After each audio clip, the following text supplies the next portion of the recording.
l'intention d'être présent à cette manifestation. Le président de la République m'a répondu dans ces termes. Il m'a dit qu'il faut impérativement que vous nous y représentiez et que notre statut de président du comité pour la défense des droits inaliénables du peuple palestinien ne doit pas se limiter seulement à des déclarations, mais doit se manifester également par des actions et une présence sur le terrain. Et donc je suis ici sur instruction de M. le Président de la République. Je veux dire qu'on a suffisamment rappelé la position du Sénégal sur cette injustice que subit le peuple palestinien depuis les années 40. Le Sénégal a porté énormément d'initiatives.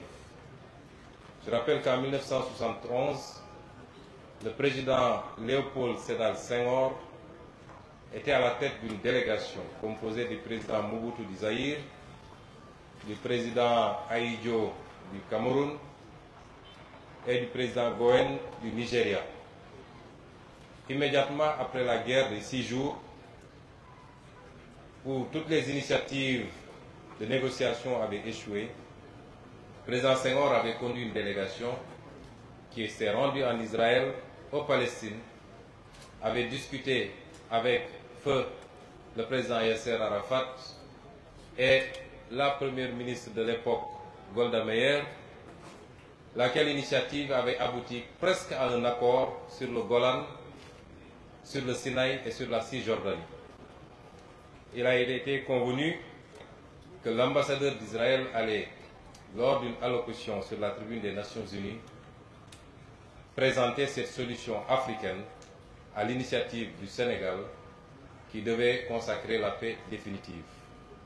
Malheureusement, c'est 30 minutes avant cette allocution que l'ambassadeur d'Israël avait reçu un coup de fil de Golda Meir, lui intimant l'ordre de renoncer à annoncer cette solution. C'est dire que la fourberie dont Israël a toujours fait preuve dans la gestion de ce dossier ne date pas d'aujourd'hui.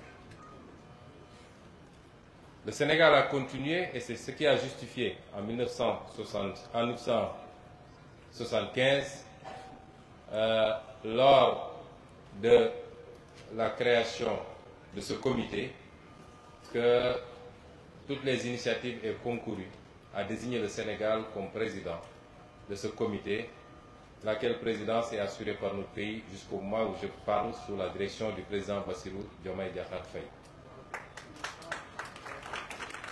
Beaucoup d'initiatives ont été prises par le Sénégal et par tous les régimes successifs, jusqu'à la dernière qui avait abouti au vote d'une résolution en 2016, un des intervenants l'a rappelé, qui avait condamné Israël par rapport à l'extension de ses colonies sur les terres palestiniennes. Et donc, si aujourd'hui, le régime nouveau, sous la direction du président Diomaye Faye, décide de continuer cette œuvre, il ne fait que respecter une tradition. Mais ce qui sera nouveau, c'est que nous avons décidé d'aller au-delà des déclarations, des initiatives au niveau des Nations Unies, mais d'être très présents à côté de nos frères palestiniens pour mener ensemble ce combat. Monsieur l'ambassadeur, je vous disais dans mon bureau que je ne regarde plus les télévisions internationales parce que les images qui sont diffusées sur la Palestine me sont insupportables. Tout le peuple sénégalais, j'allais dire toute l'Afrique, parce qu'il faut reconnaître que l'Afrique a toujours été au premier plan de ce combat. Aujourd'hui, à ma connaissance, il n'y a que 2 États africains, le Cameroun, je crois, et l'Érythrée, qui n'ont pas reconnu officiellement l'État de Palestine. Tous les autres États ont reconnu l'État de Palestine, ont été parmi les premiers à l'avoir reconnu.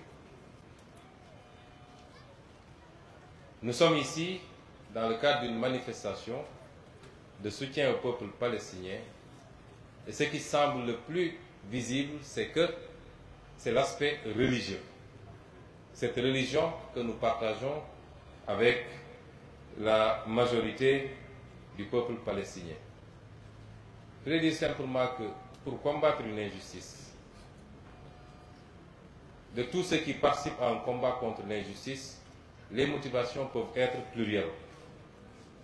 La motivation religieuse en est une, et ce qui semble être prégnant ici, dans cette assemblée. Mais on peut participer à un combat contre l'injustice pour d'autres raisons. Parce que simplement, on ne supporte pas l'injustice, indépendamment de ses croyances et de ses convictions. On peut y participer pour des raisons ethniques, des raisons familiales. On peut y participer pour des raisons géographiques. Mais on peut y participer simplement par humanisme. Et l'aspect religieux ne peut pas être enlevé, en tout cas ne peut pas être dénié. On ne peut pas dénier l'aspect religieux dans cette problématique qui se pose et qui se pose depuis très longtemps. Certains historiens voudraient l'enlever totalement. Mais le problème n'est pas seulement religieux. Il est éminemment également politique. Il est humain, simplement. Et c'est pourquoi aujourd'hui, dans la stratégie, il nous faut penser à être le plus large possible. Le président Senghor, qui a pris toutes les initiatives que nous saluons, il n'était pas musulman. Il n'était pas tenu de le faire. Pourtant, il l'a fait. Et depuis que cette nouvelle crise a démarré, les actions les plus visibles, je parle des plus visibles, je ne sais pas ce que font les pays arabes, mais les actions les plus visibles ont été initiées par l'Afrique du Sud, qui compte 2% de musulmans. Les actions les plus visibles ont été initiées par les pays d'Amérique latine, allant jusqu'à rompre radicalement les relations diplomatiques et à considérer qu'il s'agissait de génocide et de crimes contre l'humanité.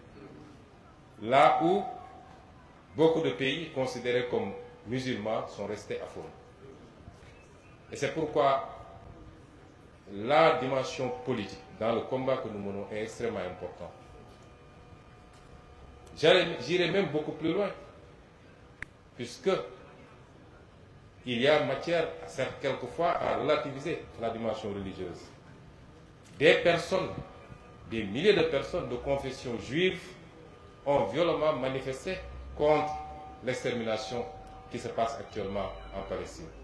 Nous l'avons vu aux États-Unis, nous l'avons vu en France, et quelquefois même de temps en temps en Israël. Et donc il faut réunir tous ceux qui disent non à cette injustice. La motivation des autorités israéliennes n'est pas forcément religieuse. Nous avons un Premier ministre dont le pouvoir aujourd'hui dépend de cette guerre. La survie politique dépend de cette guerre et qui est prêt à marcher sur des milliers de cadavres pour rester Premier ministre et pour ne pas faire face à la justice de son pays. C'est ça les motivations. Accompagnées maintenant par des ultra-orthodoxes, entre guillemets, qui malheureusement ont conduit le monde et particulièrement la Palestine dans ce chaos que nous vivons. Mais ça interpelle également notre conscience à tous. Nous sommes dans un monde particulièrement hypocrite. Un monde de 2 poids, 2 mesures. Un monde où tous ceux qui nous chantent la démocratie et les droits de l'homme sont ceux aujourd'hui qui appuient Israël, qui l'arment, qui lui donnent les moyens d'envoyer des bombes sur des populations innocentes. Nous sommes dans un monde où les principes qu'on nous vend, qui sont décrétés à gauche et à droite, n'engagent que ceux qui y croient. Mais tout cela interpelle également enfin la conscience des musulmans que nous sommes, des Africains que nous sommes, des croyants que nous sommes, de comprendre que personne ne nous fera à notre place. Si on en est là, c'est lié à nos multiples divisions. Nous sommes incapables de parler d'une seule voix. Même si on nous laisse entre nous, nous sommes là à nous tirer dessus, à nous chamailler, partant de détails insignifiants. Je suis plus croyant que d'autres, j'ai la vérité infuse, les autres sont dans l'ignorance totale. nous devons distinguer les aspects culturels des aspects politiques de la démarche qui doit être la nôtre pour créer des blocs qui nous permettent de nous défendre. Et je parle au double sens de croyants que nous sommes, quelle que soit notre croyance, et d'Africains que nous sommes. Regardez ce qui se passe aujourd'hui en Afrique. Les Africains sont sur les réseaux sociaux en train de se tirer dessus, sur des détails insignifiants, alors que nous sommes à tous les niveaux les derniers de ce monde.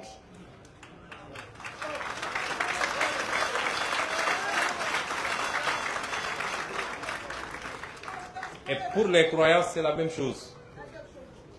Et pourtant, pour les musulmans que nous sommes, le Coran nous avait déjà averti des conséquences de la division. Chacun peut avoir sa façon de voir, qu'on soit sunnite, chia ou je ne sais pas, à l'intérieur des sunnis, qu'on soit orthodoxe, soufi ou tout ce qu'on veut dire. Mais politiquement, nous devons transcender ces questions-là si nous voulons compter dans le monde, si nous voulons faire face, si nous voulons exister, en tant que croyants, mais en tant qu'Africains également. Je parle dans les deux directions.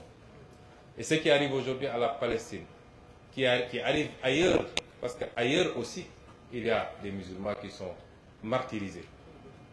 Comme il y a dans d'autres zones du monde des personnes qui sont martyrisées parce que simplement elles sont chrétiennes, qui sont attaquées par des bandes armées qui se disent musulmans, qui ne le sont absolument pas parce que le musulman ne se comporte pas comme ça.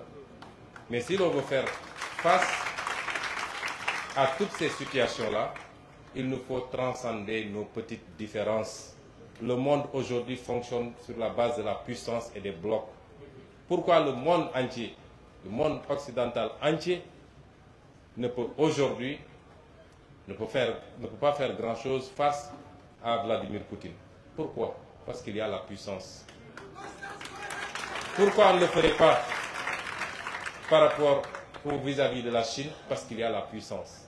Nous ne pouvons pas être ce que nous sommes. Et quand on a les moyens d'aller vers la puissance, quelqu'un a parlé tout à l'heure, a fait la dichotomie entre les palais des pays musulmans et la rue. C'est peut-être vrai, mais il faut relativiser beaucoup de choses. La question qu'on se pose, c'est que les pays musulmans qui ont des moyens, est-ce qu'on ne les a pas trop habitués au luxe maintenant? De sorte que personne ne veut plus perdre ses avantages et personne ne veut plus prendre des risques. La vraie problématique se pose à ce niveau-là. Et c'est pourquoi je réitère toute notre douleur et notre peine face à cette situation que vivent nos frères palestiniens. Nous le dénonçons en tant que croyants, mais nous considérons qu'il faut avoir une approche très politique. Le pape François a dénoncé, a condamné et a réclamé 2 États viables. D'autres convictions religieuses l'ont fait. Il faut aujourd'hui rassembler tous ceux qui dénoncent cette injustice, travailler à une solution politique, qui est une solution d'isolement de l'État d'Israël. Isolement politique. Si la CPI a pu condamner pour crime contre l'humanité le Premier ministre israélien actuel, c'est parce que l'Afrique du Sud a fait ce que nous aurions dû faire tous pays musulmans pour obtenir ce résultat-là. Donc soyons inclusifs dans le combat, ratissons le plus large possible et je pense que nous pourrions atteindre le résultat tant souhaité, qui est d'arrêter cette barbarie humaine, validée, cautionnée par certains pays occidentaux, pas tous. Nous avons reçu, le président de la République et moi-même, le Premier ministre espagnol avant-hier. Le Premier ministre espagnol et son gouvernement ont fermement condamné, et beaucoup d'autres gouvernements. mbokk yi ma tënk ci kàllaama wolof wax rek ni dama fay teew ci turu son excellence le président de la République. tey ci suba bi ma xëyee dama ko ne gis na ñu ne dañuy organiser benn manifestation